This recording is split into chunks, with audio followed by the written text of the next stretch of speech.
Check out what I received from Comfier. These are knee massagers with heat too. How awesome is that?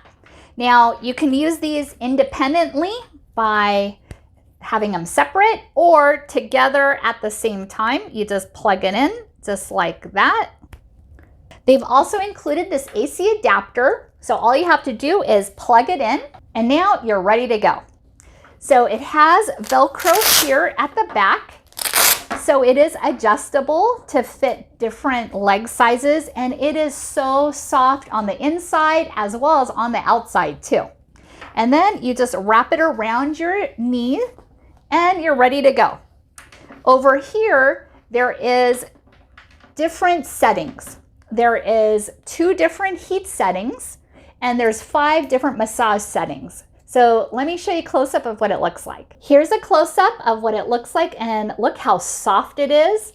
That has a nice quilted design. And here is what the control panel looks like. There's 2 different heat settings, and then there's 5 different intensity controls. And that has vibration modes of pulse, continuous, quick pulse, wave, and mixed. To turn it on, you just push this power button, and then it is on. It also has heat setting. So if you just want to do the heat, you're able to. And there's 2 different settings. Here is when it turns red, high, and then that's low when it's orange. If you just want to have the heat on, you can do that. If you just want to have the vibration on, you can do that. So it's very easy to use. And it is very easy to put on. You just undo the Velcro and then you put it on and tighten it. Just like that.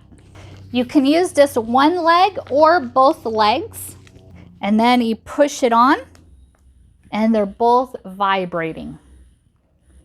Feels so good. There's 5 different settings and each of them are very unique. You also have a heat, high as well as low, or push it again for off. And simple as that. Feels so good. To turn it off, you just push the power button off. Simple as that. This is so nice and comfortable. I absolutely love it. And very easy to use and feels so good against your skin. Definitely recommend it. Thank you so much for watching and hope you found this video helpful.